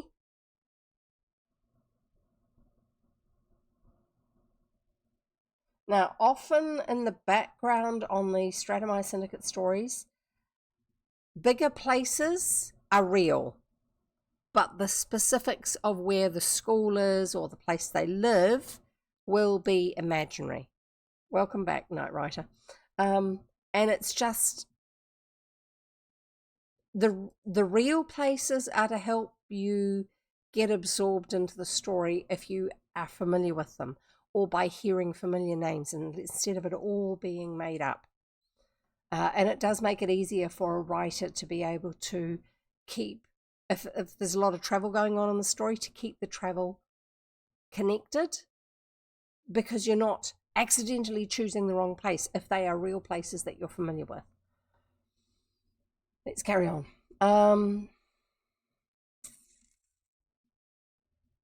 They expected to skirt the eastern coast of Michigan, stopping whenever they pleased, and thus gradually make their way to Whitefish Bay and Lake Superior. What they would do when Lake Superior was reached would depend upon how much time was left for the outing. The Swallow was a well-built, sturdy craft, 50 feet long. That is not a little sailing boat. 50 feet long and correspondingly broad of beam. She had been constructed for a pleasure boat and had all the latest improvements. She belonged to a rich man of Buffalo who had known the Rovers for years. The rich man was now travelling in Europe and had been only too glad to charter the yacht for a period of 6 weeks. When the Rover Boys were through with her, she was to be placed in charge of the rich man's boatman, who was to take her back to Buffalo. So they don't even need to sail back to Buffalo. Yeah, privilege. Some people, definitely. The start on Lake Erie had been full of pleasure. The yacht had a good supply of provisions on board, and everybody was in the best of spirits. Alec Pop had brought along his banjo, and on the first evening out had given them 6 plantation songs, for he was a good singer as well as player. On the day following, the breeze had died away, and they had all gone fishing with fair success. This was the 3rd day out, and since noon the wind had been blowing at a lively rate, helping them to make good time on their course toward Cleveland. Now the wind was blowing little short of a gale, and the sky was growing blacker each instant. "We're in for it, beyond a doubt," said Dick, with a serious shake of his head. Every inch of canvas had been taken in, yet the Swallow spun along before the wind rapidly, ever and anon dipping her bow deeply into the white caps, which now showed themselves upon all sides. "Here she comes," burst out Tom suddenly. "Hold hard, everybody." And then the storm burst upon them in all of its fury, a storm which lasted all night, and one which the Rover Boys never forgot. I have not been sailing on any of the lakes. I am a saltwater sailor, not a freshwater sailor, but I have heard it can get pretty hairy out there. Chapter 2, The Disappearance of Dick. Oh dear. "Oh my, but this is a corker." It was Tom who uttered the words half an hour after he had cautioned everybody to hold fast. He was standing at the wheel, helping Dick to make the Swallow keep her bow up to the waves, which rolled fiercely on every side of the craft.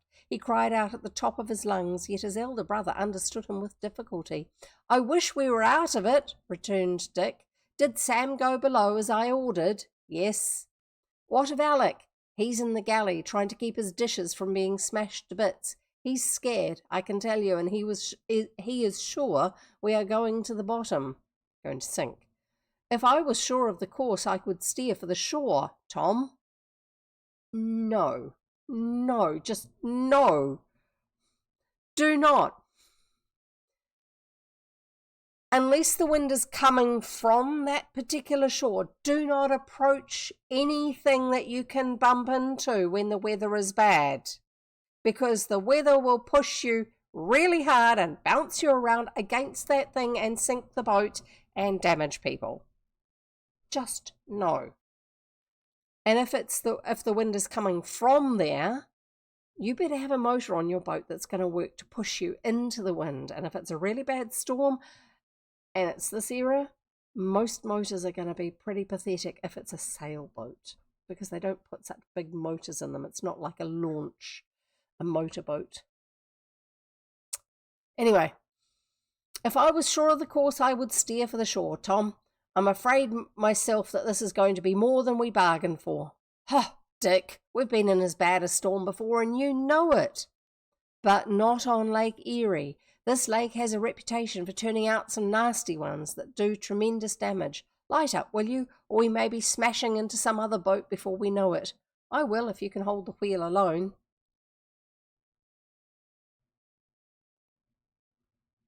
"I can get along for a few minutes, but it's enough to pull a fellow's arms out by the sockets," concluded Dick. With extreme caution, for the deck was as wet and slippery as it was unsteady, Tom made his way to the tiny cabin of the yacht.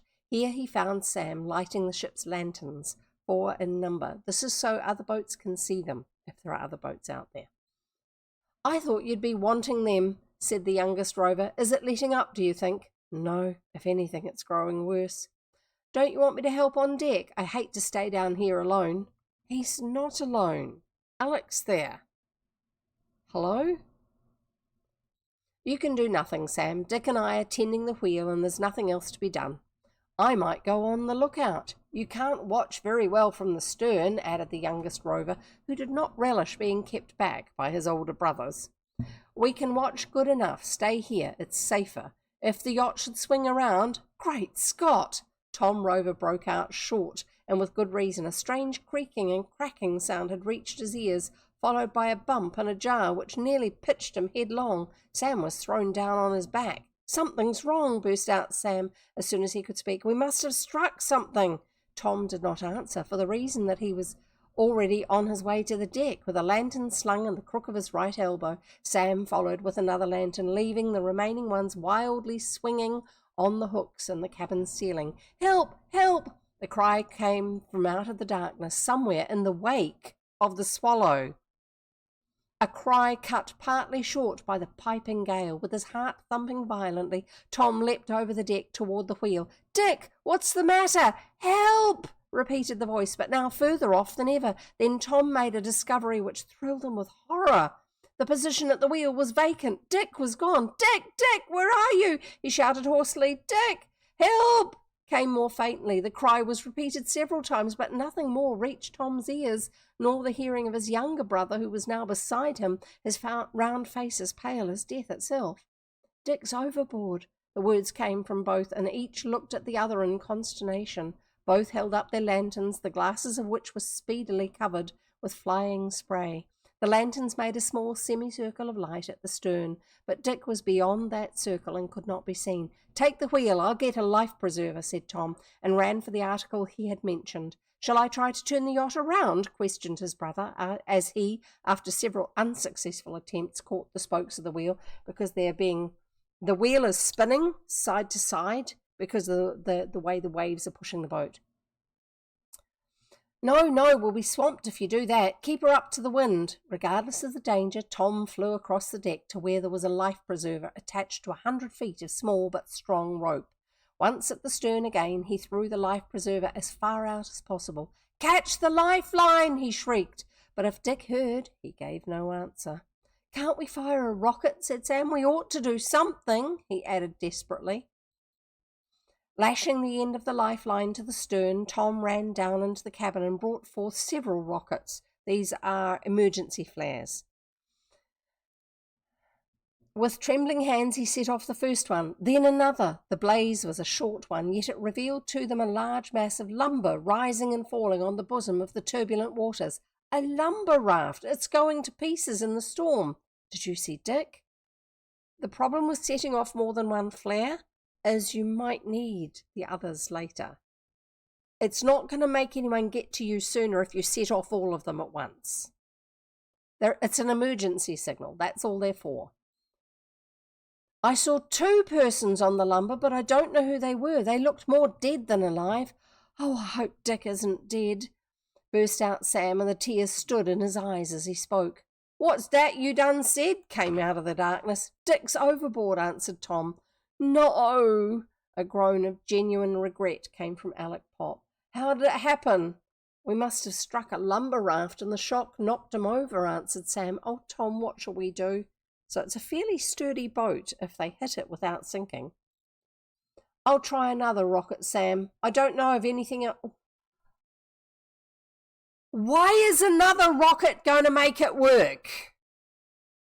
It's something bright and shiny like the fireworks that just go up and then glow, okay? That's all it is. That's literally all it is. And you light it and it goes up in the air and then it comes down slowly or it goes out. What is firing off more of those going to do to have someone come and help them? The rocket doesn't rescue anybody. It's a signal. It is telling people that there's something going on out there. Usually if you can hear that there's a boat coming, then you might set off a second one so they can pinpoint where you are. But if there's nobody out there, you don't waste your emergency signals. He obviously has the IQ of a gnat. Yeah, sorry about that. This happens every time we have anything to do with boating. I can usually tell that the people who are writing it don't have the experience. And I'm not an expert, but it's common sense if you understand what the equipment is and how you use it. Shame. Yes, definitely. Shame. Shame on the writer for this one. And the boys for thinking to fire off another one. They actually shouldn't be allowed out sailing on a trip like this where they're fully responsible for themselves if they have such little experience. That has kind of been implied. Yes, they can sail the boat, but they shouldn't have still been out that far in the lake. They should have been ashore, tied up or anchored, fastened to a dock or something if there was a storm coming and they knew that the lake is one that has bad storms. Because when you're out there You are it. You and the boat you're on are all that are keeping you alive. It's not like if the car breaks down, you can hop out of the car and stand on the side of the road, or walk to a mechanic's shop, or walk to find someone's house to phone the tow truck to come and get you. It's you and this floating thing, the boat. And they're in a lake. It's fresh water. In fresh water, it's a lot harder to float than in salt water. Ask anyone who grew up swimming in the sea what it was like to go swimming in the school swimming pool, and they will tell you it's a lot harder because you have to work hard to stay afloat. Seriously. So you don't let a bunch of teenage boys out on a sailing boat taking full responsibility for everything unless you know that they've got this thinking in their head. You've got to learn this thinking along the way. You've got to either grow up with it, or you've got to spend enough time doing it with other people and having them drill it into your head to the point where it's like, yes, I know this, but it's actually stuck inside their head by that stage. You don't just let them go off and do it. It's like giving a 5-year-old the keys and putting them in the car and telling them, yeah, go for a drive if you want.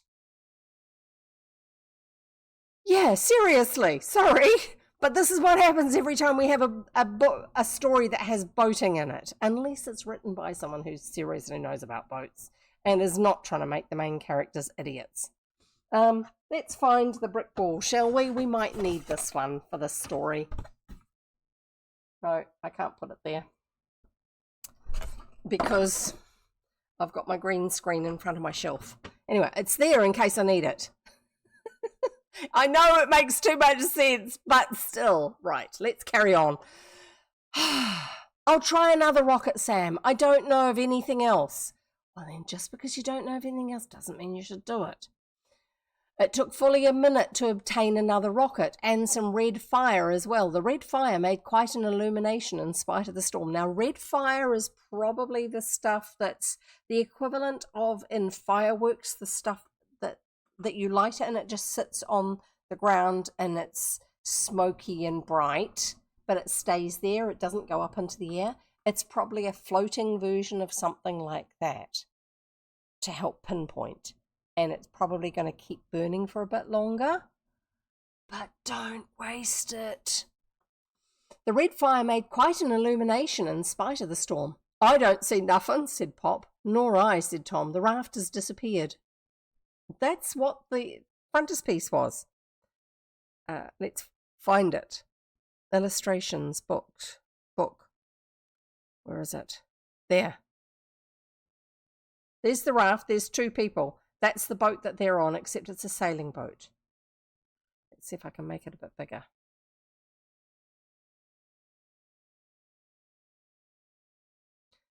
Oh yeah, there's a mast. I'm not so sure about the shape of this thing going on here. This looks like a destroyer's bow with a hugely high rail, and the mast is way too far back, unless it is the boat goes on way back there. But I don't think so, looking at the size of these people who are up close to the front of it.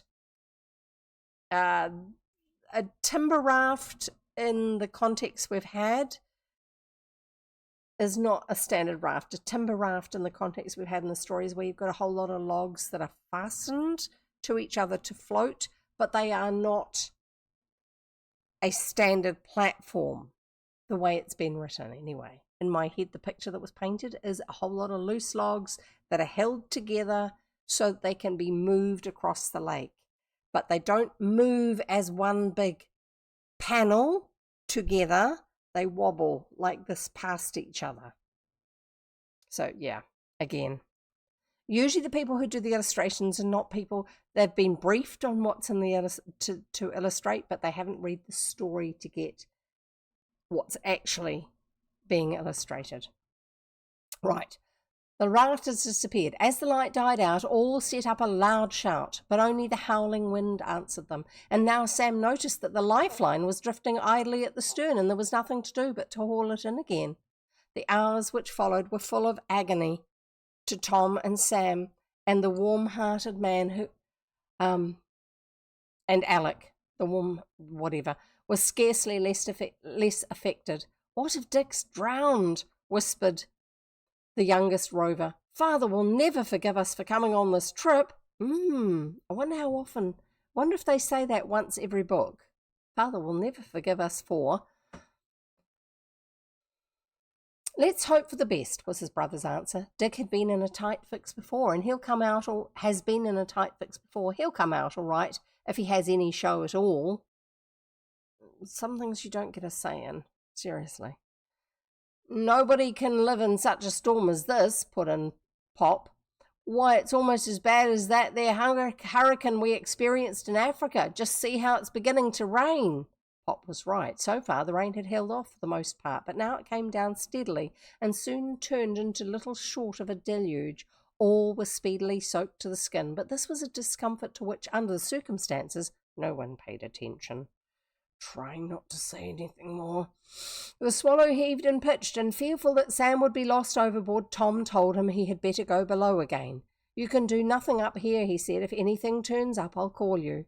"But you must be careful," pleaded Sam. "If I were you, I'd tie myself to the wheel." And this is what Tom did.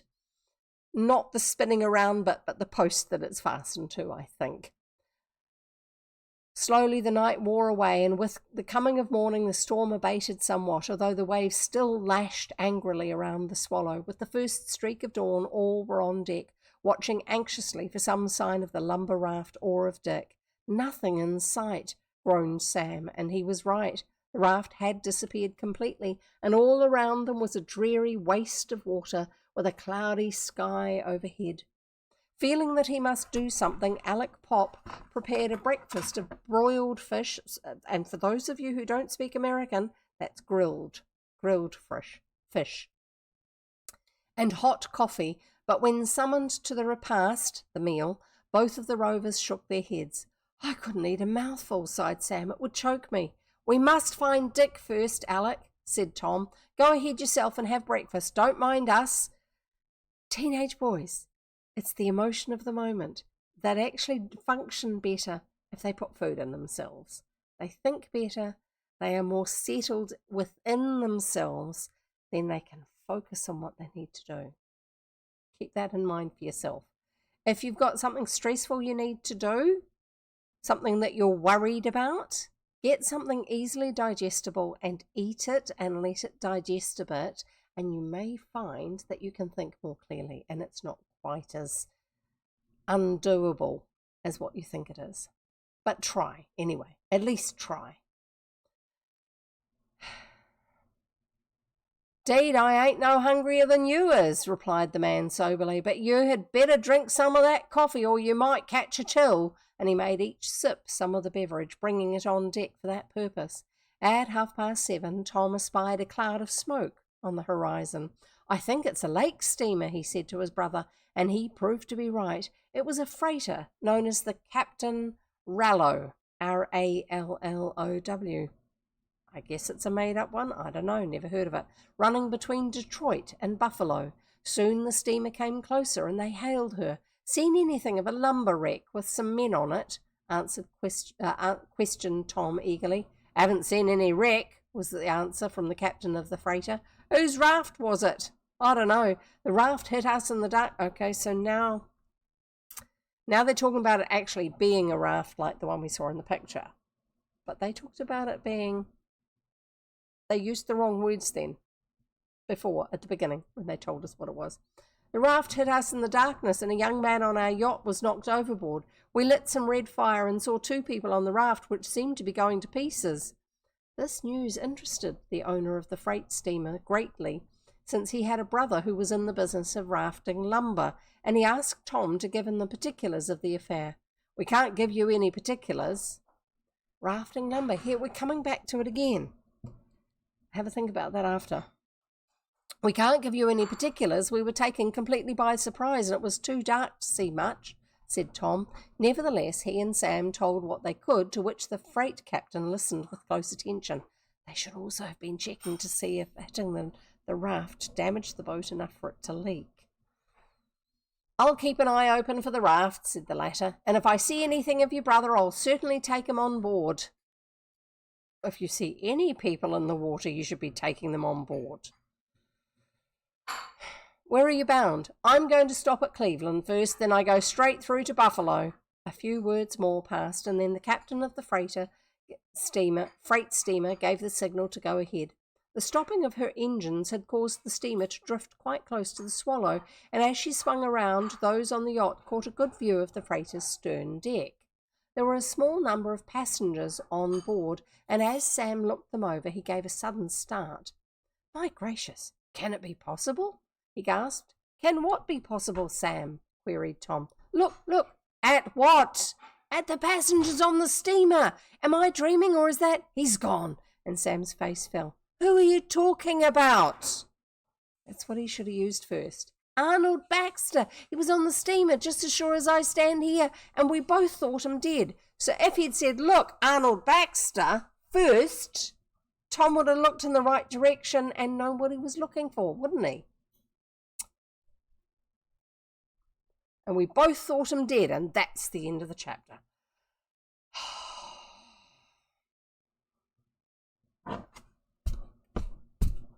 Yeah, brick wall. Head against the brick wall. These boys are idiots sometimes. Teenage boys, I guess. Teenagers. Gonna get that to stand up. No, it's gonna fall over. Right, okay, it's standing. So we've had... This raft thing is really weird because the illustration shows it as a solid sheet with a broken edge. One of the descriptions talks about it like it is, but the latter part was rafting together lumber. That's timber. That usually means it's been cut, but not always. Shape cut. And also the very first mention of it sounded like it was a loose timber raft. So I'm really confused because they're talking about it breaking up, but if the thing is fastened together like it's a solid single platform, it shouldn't be breaking up. I don't know.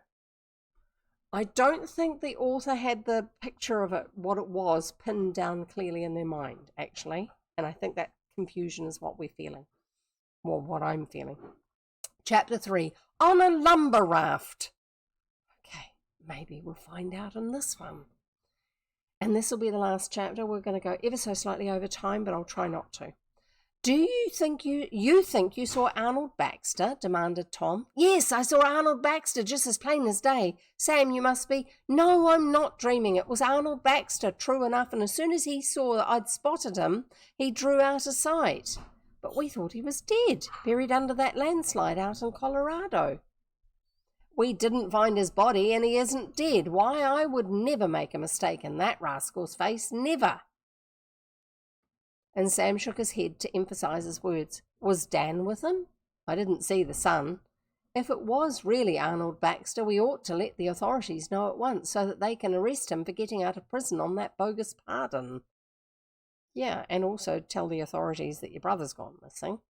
Yes, we ought to let father know too, for you may be sure Baxter will do all he can to get square with us for keeping the Eclipse mining claim out of his grasp. He can't do anything about that claim now. Our claim is established by law, and he's nothing but an escaped jailbird, as if that ever stopped anyone from trying. But I agree that he may give us lots of trouble in other directions. I presume he would like to see us all hung for the way we got ahead of him and his tools. If the steamer wasn't so far off, we might hail her, continued Sam, but this was now out of the question.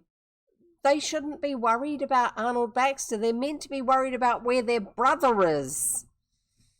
Both lads were very much disturbed, and with good reason. Arnold Baxter had been an enemy to Mr. Rover for years, and this meant a good deal when the desperate character of the man was taken into consideration. He was a well-educated fellow, but cruel and unprincipled to the last degree, and one who would hesitate at nothing in order to accomplish his purpose.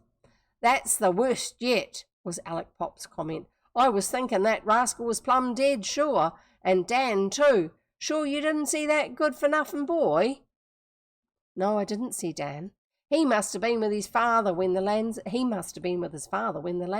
occurred," went on Tom, "and if one escaped, more than likely the other did, too. My, how I despise that chap, and have ever since we had our first row with him at Putnam Hall. I wonder what brought Arnold Baxter to this section of back to this section of the country.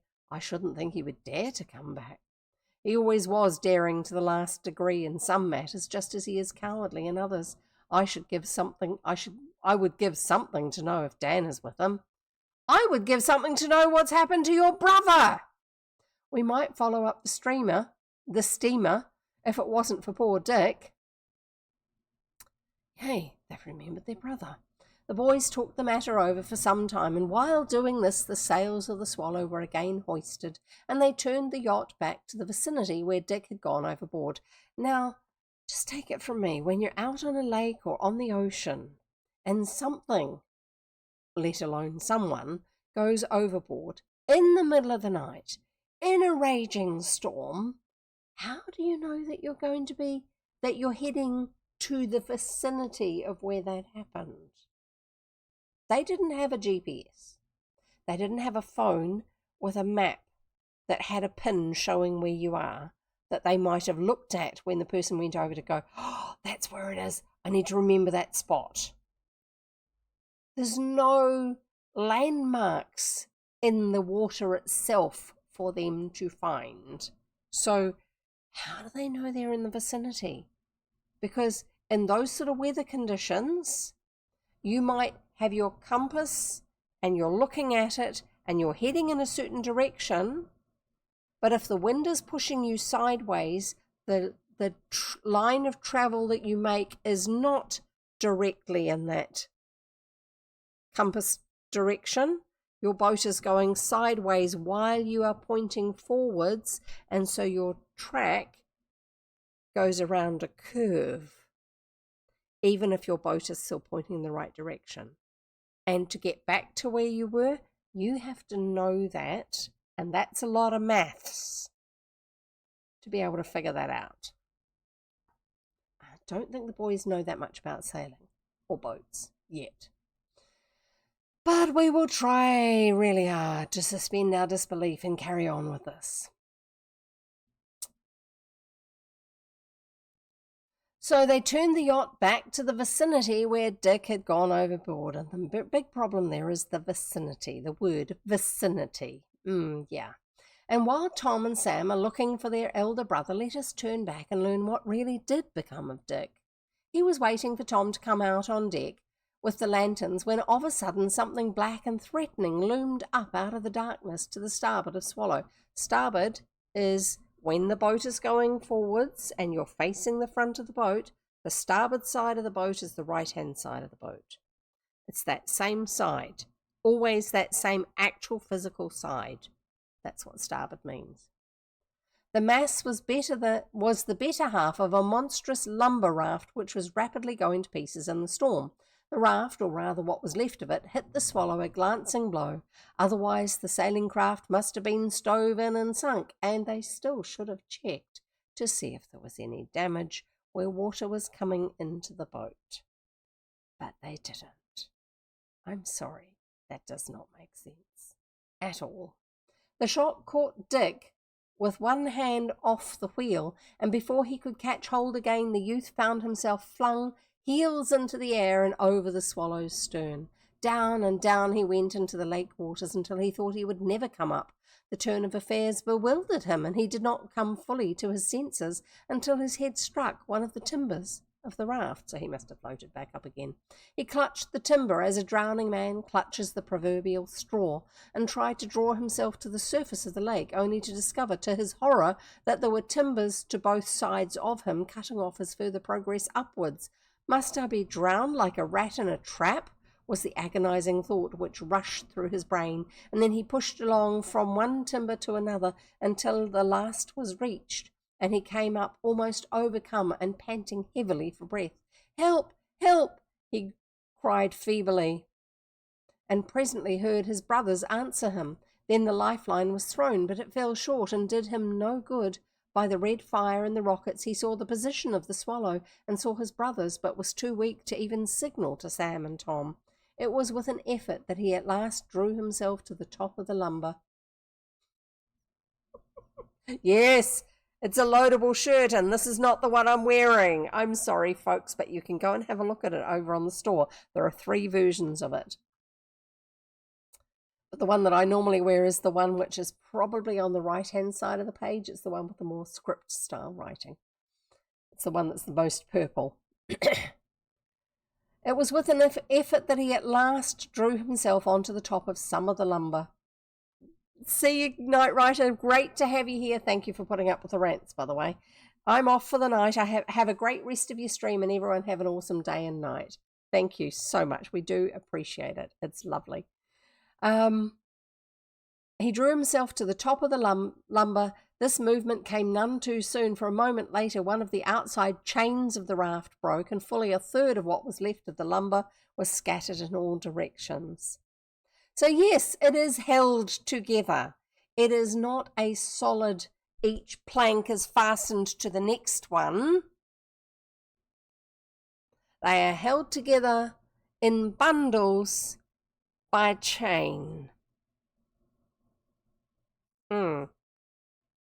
Which means they're not going to sit flat together. They're going to wobble like this, each one on their own, independently, pivoting about where they are fastened together. So they probably have a chain going across, fastened to one, and then a chain going across a few and fastened to another, or something like that. So if one of them's broken away, the chain's broken away at one end, that last cluster has gone. Right. Hello. What was left of the lumber was scattered in all directions. "Hello, Braggin, is that you?" The cry came from out of the darkness and from the other end of the top lumber. Top, see? Bundle. "Are you calling to me?" replied Dick, in as loud a voice as he could muster. It's a raging storm. You don't use lots of words, you use very few words. "Who are you?"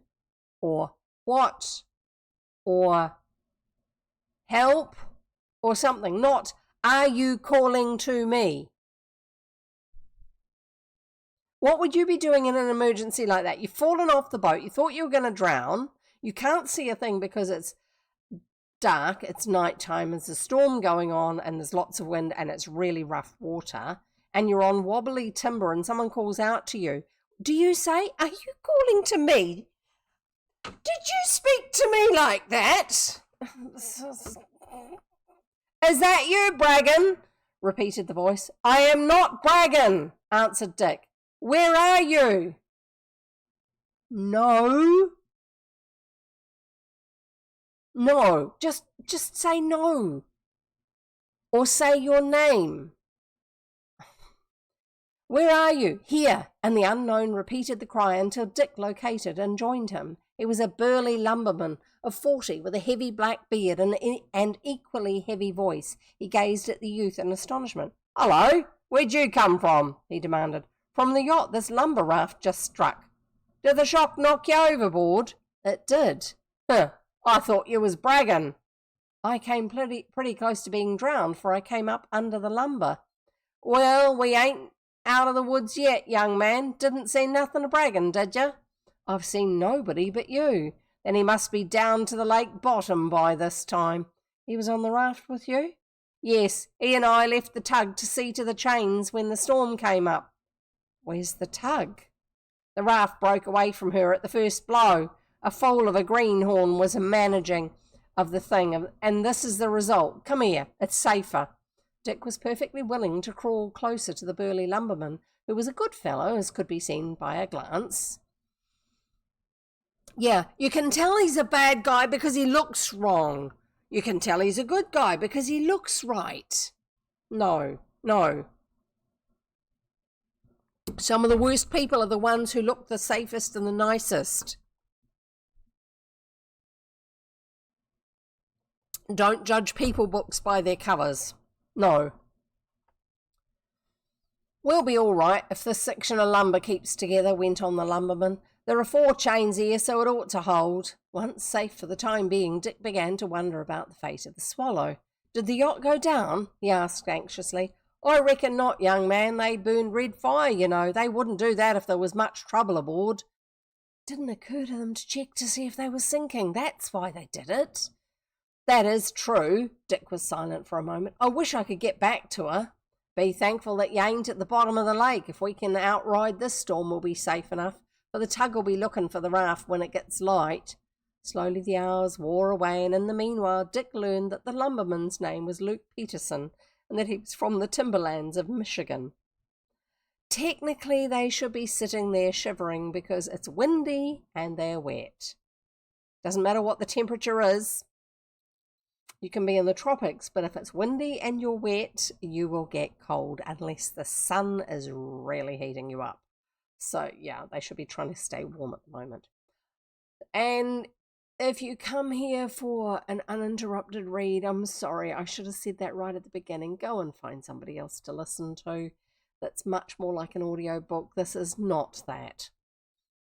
I used to be in the United States Service on the lakes hunting down smugglers between here and Canada, said Peterson, but that was years ago.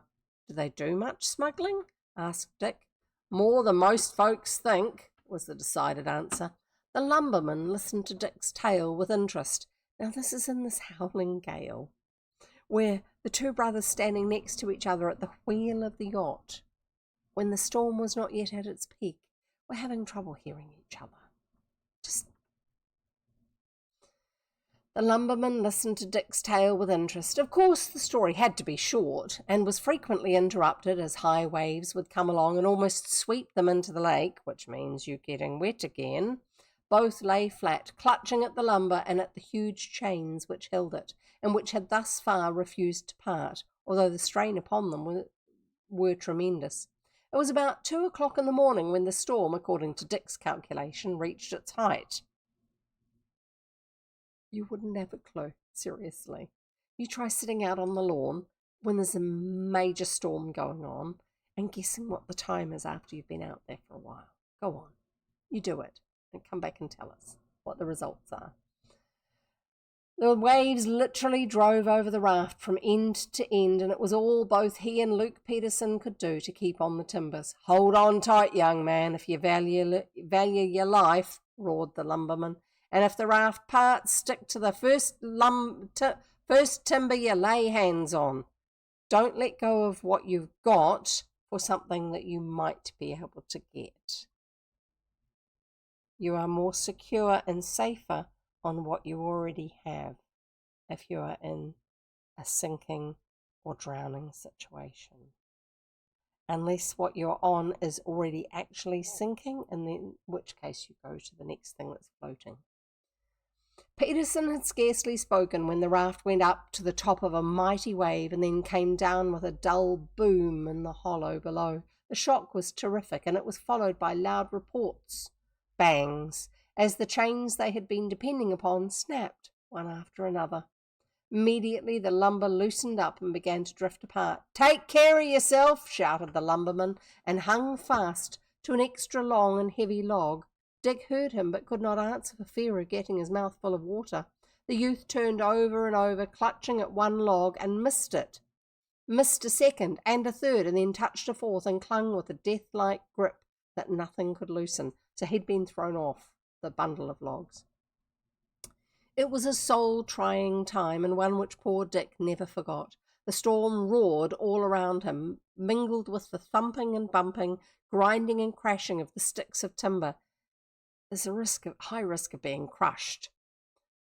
Once his left leg was caught between 2 sticks, and for an instant he was afraid the limb would be crushed. But then the pressure lessened, and he drew the foot up in a hurry. The water washed into his face and over him, and he caught his breath with difficulty. Each instant looked as if it might be his last. That's the end of the chapter and today's reading, because it's just after 3. I am not about to read the next chapter, but I will give you the chapter heading as a teaser. In the hands of the enemy. Oh dear. Oh dear, oh dear, oh dear. We'll see what happens next time, shall we? Thank you so much for hanging out with me. Thank you for putting up with all the rants. I'm sorry, it's just one of those ones where there are rants. So great to have you here, La Pizza Lazuli. And Night Writer and Goriki and anyone else who's here who's hiding. Okay, it's lovely to have you here. Just a wee heads up for those of you who are normally lurkers, do chat with the streamer or the other people who are in a channel. If you never say anything, then your viewership actually ceases to be counted by Twitch, because they're systems that detect which ones are real live people and which ones are bots are based on activity. So if you want to actually have your number, I mean, you can be here and lurk for your own entertainment, that's fine. But if you are ever in someone's stream and you're trying to be supportive of them, interact with them in chat or interact with the other chatters in chat, because it's you being there that gets the number of interactions increased, which is how they get supported by you being there in terms of payment by Twitch. That's what Twitch measures, is the interactions. So yeah, happy to have you here if you're an inveterate lurker, but do interact from time to time, just so we don't end up, if you've never said anything in my stream, I recommend that you do, and you say something that's very specific to what's actually going on, not a generic comment, because we're pretty sharp on making sure that we deal with bots as well, okay? Lovely to have you here. Thank you for hanging out with me. Thank you for staying hydrated with me. I think we missed a few boat ones, but that's okay. We still got the shame bottle in there. Look forward to seeing you next time in 2 days' time, which is is Friday for me, because it's Wednesday now. You can see that here. Don't forget, you can always check out when I'm going to be live in your time zone by going to my schedule, and there's the link for it. It's corrected for you unless you're using a